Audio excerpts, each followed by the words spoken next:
Former Vice President Al Gore had not really talked publicly about his role in the release of 2 American journalists held prisoner in North Korea until he talked to us about it. That is coming up. And a quick programming note, I will be a guest on Meet the Press with David Gregory this Sunday morning. It's on NBC. I would be very happy if you would watch. But first, a couple of holy mackerel stories in today's news, beginning with the unseemly underbelly of the legislative process. The number of Americans who do not have jobs and are actively looking for jobs has risen to a staggering 10.2%. Not since 1983 has the job market been this bad. And so it probably comes as a great relief to those millions of unemployed Americans to know that President Obama signed legislation today extending unemployment benefits for up to 20 weeks. Less relieving to those millions of unemployed Americans is what it took to get this no-brainer bill passed. Republicans filibustered it 3 times over the course of 5 weeks, in part because they wanted to try to add to it an unrelated bill targeting acorn.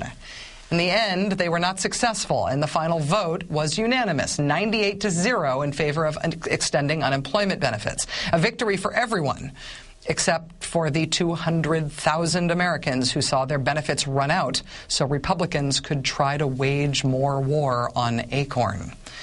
There's also an update today on the death of Bill Sparkman, a part-time field worker for the U.S. Census, whose apparent murder we covered extensively on this show when it was first reported in September.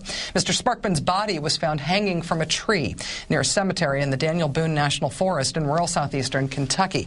It was determined that he died of asphyxiation. Mr. Sparkman's death became national news when an unnamed law enforcement source told the Associated Press that Mr. Sparkman was found with the word Fed, F-E-D, presumably as in federal government, scrawled on his chest. The Clay County coroner later confirmed that report. Well, now 2 anonymous officials tell the AP that they are increasingly less inclined to believe Mr. Sparkman's death was a homicide.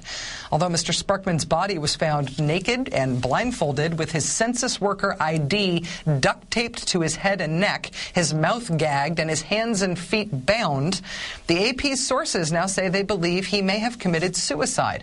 Quoting from the AP, quote, "There were no defensive wounds on Sparkman's body, and while his hands were bound with duct tape, they were still somewhat mobile, suggesting he could have manipulated the rope."